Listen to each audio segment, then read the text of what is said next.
Wajah Raisa lesu dan kusut. Dia menahan tangis setelah beberapa anak membulinya. Tangannya mengepal menahan amarah. Tapi dia sadar dia bukan siapa-siapa. Dia hanya anak orang miskin yang berusaha untuk mengenyam pendidikan. Bel tanda masuk berbunyi. Dengan lesu Raisa masuk dan duduk di antara teman-temannya yang membulinya. Hai, saya Rin Sastro. Hari ini saya ingin cerita tentang kisah nyata bernama Raisa. Nama ini saya samarkan ya, tapi cerita ini bisa menjadi inspirasi dan motivasi buat kita semua. Jadi, Raisa ini bukan orang kaya, bukan juga orang yang miskin banget, ya sedang lah. Wajahnya biasa aja, gak cantik, juga gak jelek, biasa aja. Tapi dia ini sangat bodoh. Saat SD dia ini dibully habis-habisan sama teman-temannya. Teman cewek, juga teman cowok. Tapi Raisa ini melawan. Dia bisa melempar kayu ke orang yang membulinya. Sampai-sampai gurunya juga membulinya.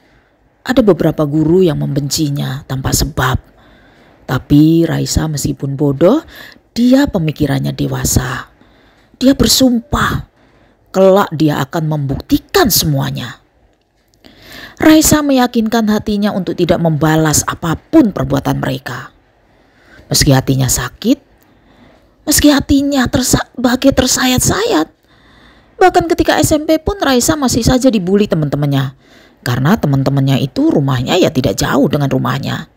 Setiap Raisa berjalan berangkat sekolah atau pulang sekolah selalu diolok-olok. Raisa tidak tahu kenapa mereka mengolok-olok. Raisa dipanggil dengan sebutan perek. Padahal anak ini jangankan pacaran, cowok aja gak ada yang deketin. Dan kalimat perek itu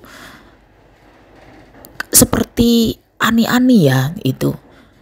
Jadi Raisa itu meskipun dijahati teman-temannya, Raisa itu tetap diam. Dia hanya menahan tangisannya.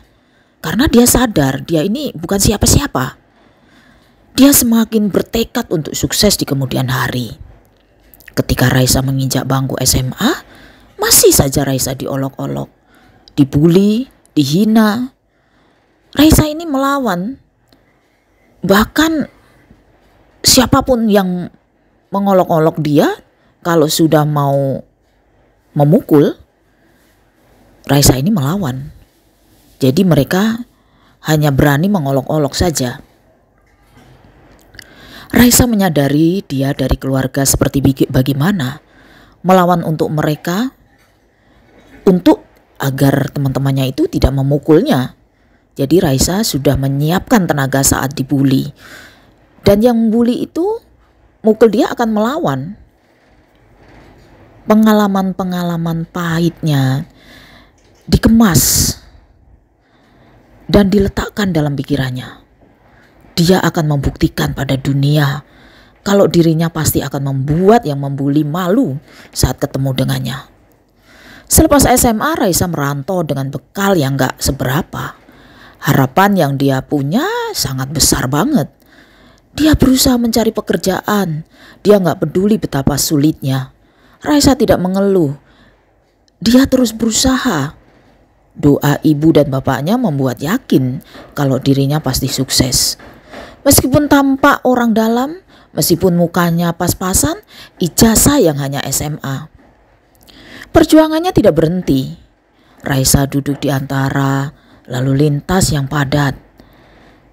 Suara bising knalpot yang meraung-raung. Dia kepanasan.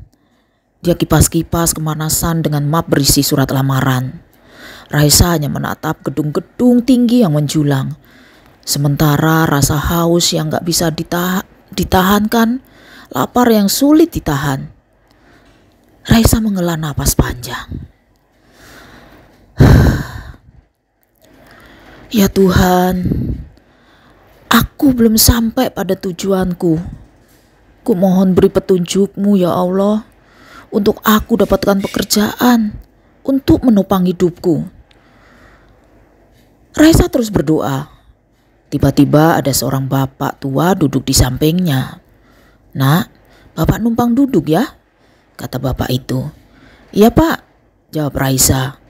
Obrolan antara bapak tua dan Raisa mulai terdengar. Bapak tua itu seolah meyakinkan Raisa bahwa Raisa pasti sukses. Raisa mengangguk-angguk dan makin yakin ada doa dari orang lain yang baru dikenalnya. Perjalanan demi perjalanan dilalui Raisa.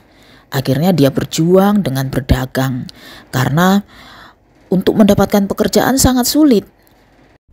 Dia tidak bisa menunggu lama karena dia harus membayar kontrakan untuk makan sehari-hari dan lain-lain. Dia akhirnya mulai menjual produk-produk melalui online, entah itu di Facebook juga medsos lainnya.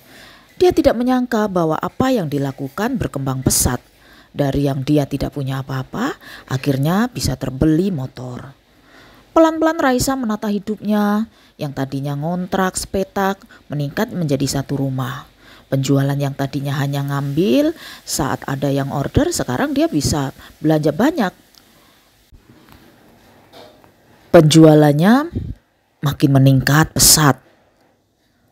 Tapi Raisa ini tidak takabur. Dia makin bersyukur dan makin kuat dalam ibadahnya. Dan akhirnya Raisa ini bisa membeli rumah, dia pun bisa membeli mobil, semua dibeli dengan tunai. Dia bisa membuktikan bahwa saat orang membencinya, mencacinya, menghinanya, justru hal itu membuat dirinya termotivasi, bukan melemahkan. Dia menganggap itu sebagai asupan yang luar biasa. Raisa tersenyum atas pencapaiannya dan dia membalas orang-orang yang membulinya dengan kesuksesannya. Dia mempermalukan pembuli dengan cara elegan. Pada faktanya yang membuli tidak ada yang berhasil. Ada yang jadi pengangguran, ada yang kerja serabutan. Intinya mereka tidak jadi apa-apa. Sekarang Raisa sudah sukses, cantik dan elegan dalam tampilannya. Guys, jadi jangan takut saat kita itu miskin dibully. Jadikan hinaan, bulian itu jadi motivasi untuk kita. Jadi kita itu bisa bangkit, berjuang dan sukses karena bulian. Jangan khawatir. Kalau saat ini kita belum punya apa-apa, insya Allah besok atau lusa pasti punya segalanya. Terima kasih sudah mengikuti konten-kontenku. Jangan lupa like, comment, share, and subscribe. Bye-bye.